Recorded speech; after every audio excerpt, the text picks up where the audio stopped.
Hi, I'm Tim. Welcome to Watchbox, and thanks for logging on. Well, every episode of Versus can't be David versus Goliath. We've had a lot of them. Rolex versus, Patek versus, Audemars Piguet versus. Always something less heralded, less hyped, and less expensive. But maybe it's time for David to pick on someone his own size. Today, we have mid-priced steel luxury sports watches versus starts now. There is no doubt. Well, both of these are legendary brands. Cartier's Santos is the veteran of our pair. Let's talk about where it came from and then fast track to where we are today. In 1904, Louis Cartier of Paris designed a watch for his friend, Brazilian aviator Alberto Santos Dumont, but he was not a pilot of airplanes. He was a pilot of airships. The unwieldy craft required muscle and two hands to operate, so reaching into a pocket to grab a pocket watch was out of the question. Thus was born the Santos de Cartier, a watch worn on the wrist that could easily be referenced even when one's hand was on a tiller, a lever, or a wheel. In the process, Louis Cartier created not just one of the first wristwatches, not just one of the first sports watches, but what was undoubtedly the first ever pilot's watch. Fast forward to 2018, and the Santos de Cartier line is redesigned to create the model family you see here. This is the Santos de Cartier Large, and the specific version with strakes on its blue dial and a PVD blue bezel with strakes is a 2022 introduction to the catalog. So this is the latest and greatest from the first family of aviation timepieces. On my wrist, which is 16 centimeters in circumference, you can see it wears beautifully. Though this is the Santos Large, it is by no means a large watch. I would consider it to be about average sized for a men's sports watch today. It's not conventionally round, but let's describe the dimensions. I'd say it wears like a 41 millimeter round watch. It is 39.8 millimeters from 9 to 3, not inclusive of the crown guards or crown. It's a svelte 9.4 millimeters thick, and from lug tip to lug tip, it is 47.5 millimeters across the wrist. Now, what is new this year is all about the dial and the bezel. There's also a strap that we should talk about, but first, let's focus on the dial and the bezel. We have polished, thin sliver-like metal applique Roman numerals with a watchmaker's 4. We have strakes running across horizontally at the center dial.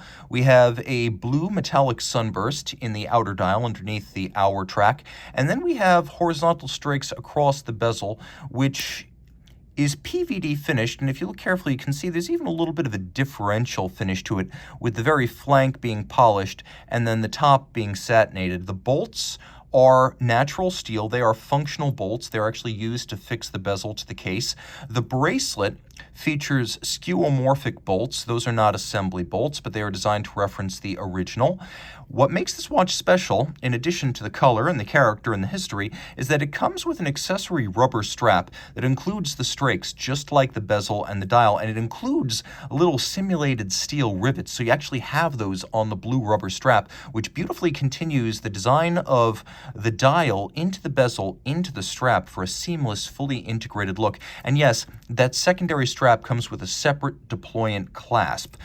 This is the world's smartest bracelet. First, we have Quick Switch. It is a push-button release system for this bracelet. Because it comes with a strap, you can quickly and easily slot that strap right on without tools. You can also get leather straps for this model from Cartier, so you have quite a few options, and it's easy to do it without a watchmaker's education or the tools to match.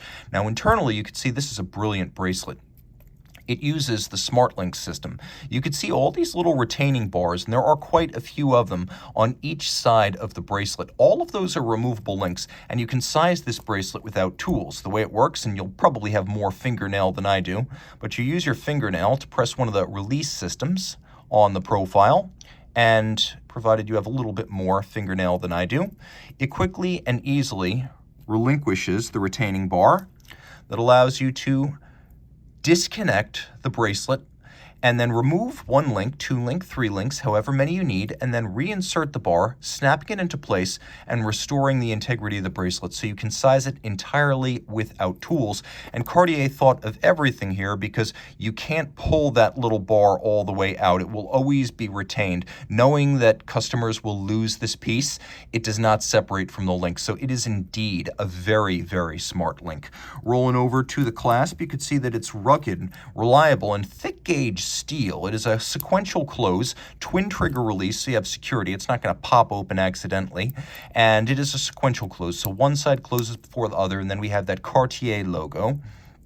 There's a little bit of a taper to the bracelet, which is a handsome, refined treatment. A lot of cheap bracelets just feature symmetrical links all the way down. No such thing here. It is satinated on its side, satinated on its top. We have those polished little bolt-style fixtures, and then there's plenty of flexibility built in for a nice, supple feel, along with the physical integrity.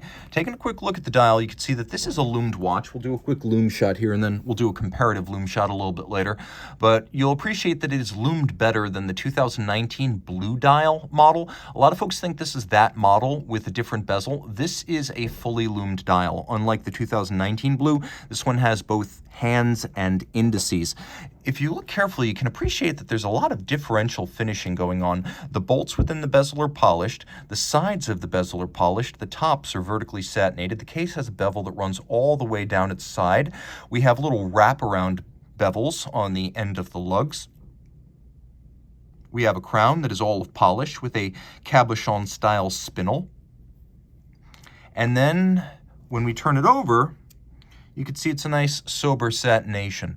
And while the case back isn't exactly exciting, what's inside is fairly impressive. This watch has been certified by Cartier internally to be anti-magnetic to 1,200 Gauss. Now remember, 1000 Gauss is 1000. This is 1200, which means the watch will vary by less than 30 seconds a day in the presence of 1200 Gauss. That is sufficient to deal with the kind of magnets, both static and electro, that you will find in even high-powered home and office electronic devices. So impressive stuff. The watch is 100 meters water resistant, and it features a MC 1847 movement that has a stop seconds function and a quick set. It's basically a drop-in replacement for an ETA 289282. Being 25.6 millimeters in diameter, it has exactly the same physical size, but it is Cartier's own, made at its manufacturer along with the watch in La Chaux de Fonds. And Cartier is integrated, making every part of the watch today. The movement beats away at 8 beats per second, pivots on 23 joules, and it has a 42-hour bidirectional winding power reserve. All right, so that is the Santos de Cartier in its PVD Blue 2022 iteration. Let's talk about the Zenith, because Zenith also introduced this Defy Skyline for the 2022 model year. Now, it's no mystery where this watch comes from. Yes, it does have echoes of the Defy sports watches of the 70s, but this is very much a watch that is looking to glom onto the popularity of the integrated bracelet sports watch genre today. So while the movement is Zenith and the case can rightly be called influenced by Zenith history, the impetus behind this watch is a current day style trend. That's not to say I don't like it. I like it quite a bit, and there's a lot of value. It's a large watch at 41 millimeters, but remember, the Santos, though notably thinner, wears about the same size on the wrist. So they feel and they look about the same size. Now, there is a difference in thickness. This is 11.7. So the Santos is 9.4. This watch is 41 millimeters. Remember, the Santos is 39.8. And then there are two ways to measure this. From lug to lug, it's 46.1 millimeters, but it's 52 millimeters from link to link. So that total rigid distance across the wrist is 52. So it does wear quite a bit broader than the Santos. I still recommend both of them for wrists as small as 14 centimeters circumference. Again, my wrist is 16.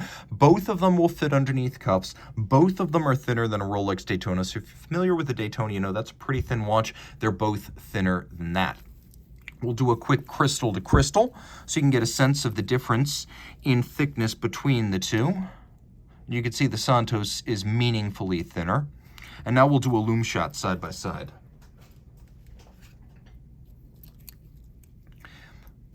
This is an easy win for the Skyline, and it's not even close.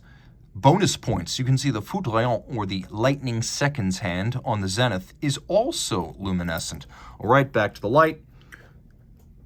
Integrated bracelets are all the rage these days, but so are quick-release lug systems, and I feel like a watch that has one at this point should have both. So we have a push-button system that allows you to release the bracelet, and then the watch does come with an additional strap in rubber. So each of these watches with a quick-release lug system that is proprietary, so you can't use aftermarket straps, but both of them have the quick release and come with a rubber strap. Now the bracelet's nicely finished. I would say in design it's a little bit more ornate than what you get with the Santos. As you can see, there is a polished bevel along the shoulders of the links. The intermediates have polished facets inboard. There's a contrast between satin and polish. There's a more pronounced taper, too, to the bracelet design of the Zenith.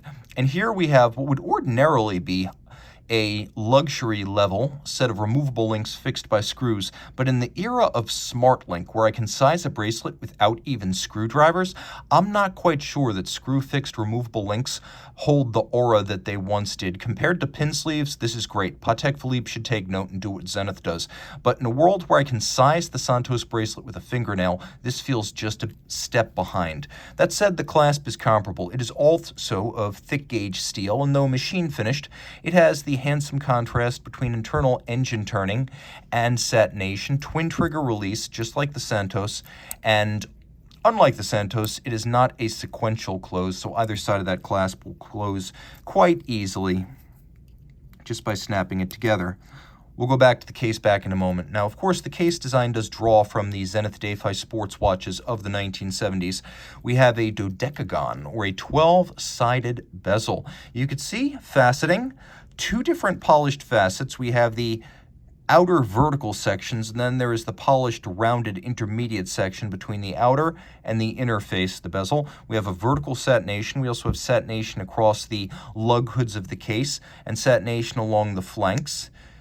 The timepiece includes a repeating Zenith star motif on a black dial. There are alternatives available. You can get this watch with a silver dial or a blue dial. We also have the Zenith star logo on the crown, and while both of these watches are water resistant to 100 meters, the crown on the Zenith is a screw down, giving a little bit more potential water resistance at the limit. Now the watch has applique indices, and while we do get little sliver-like metal applique on the Cartier, it does seem as though the Zenith dial is a bit more expensive. It's certainly easier to read day or night. Also, and this is in good taste, we have a date disc that is black to match the dial, versus one that is clearly the same no matter which version of this watch you buy. We have a foudroyant, or a lightning seconds hand, so you could see that the seconds hand makes a circuit every 10 seconds. The watch beats at an El Primero like 36,000 vibrations per hour. And we do have the same features and functions you'll find on the Cartier, including stop seconds and a quick set date. Just keep in mind that it's going to be a little bit more difficult to synchronize this to a reference time because it doesn't have a traditional 60-second hand. Now let's take a look at the case back in this caliber 3620. It is technically El Primero based because it beats away at 36,000 vibrations per hour, but it is an all-new movement. Now, the watch has a large caliber designed to fill a display case back, whereas, of course, on the Cartier, we have a relatively small movement designed to be a drop-in replacement for a 2892. Here we have automatic winding with a 60-hour power reserve. We have a full silicone escapement, both anchor and escape wheel, and you can see it even has a Zenith star as its spokes. Beats away at 36,000 vibrations per hour. It is pivoting on 26 jewels. It has a cool techno-industrial finish to it. The rotor, of course, is tungsten. And we have Edicron for fine adjustment and beat error correction. And this movement probably has more technical interest to the watch nerd than what you find in the Cartier. So let's jump back to the Cartier for a moment and talk about its advantages, because I've unpacked some of the relative advantages here.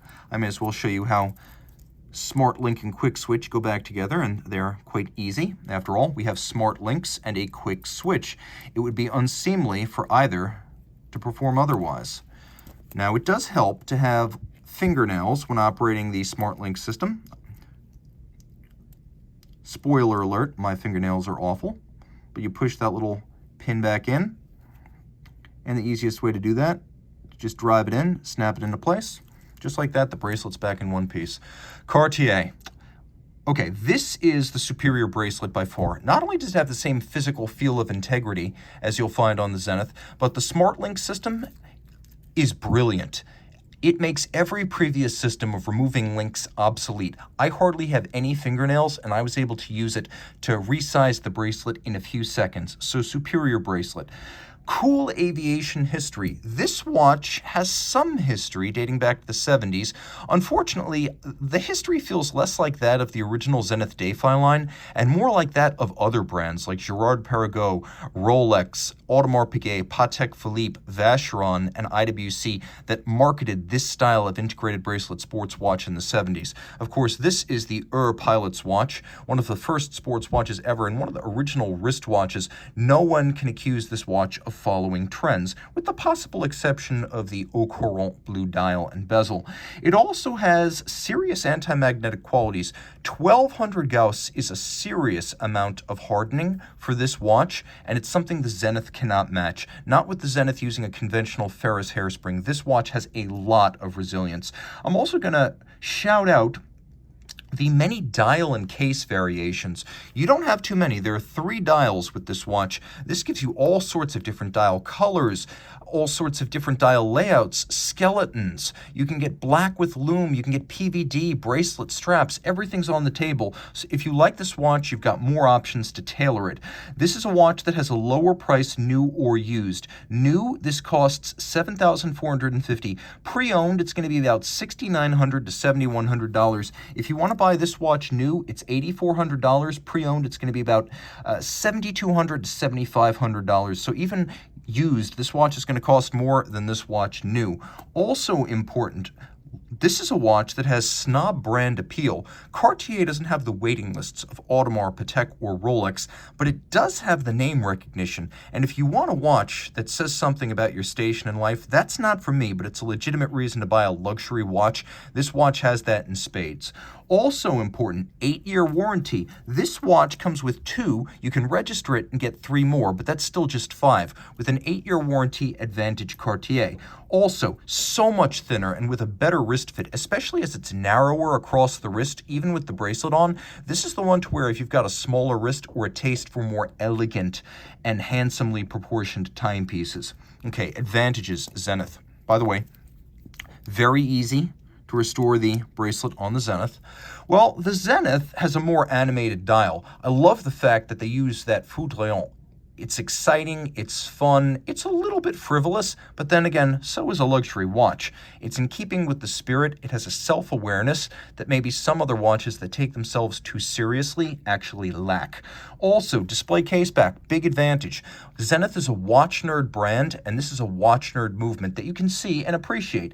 And yeah, this is a watch snob brand. This is a snob brand. There is a difference. If you're a watch geek, this is going to be the one you want.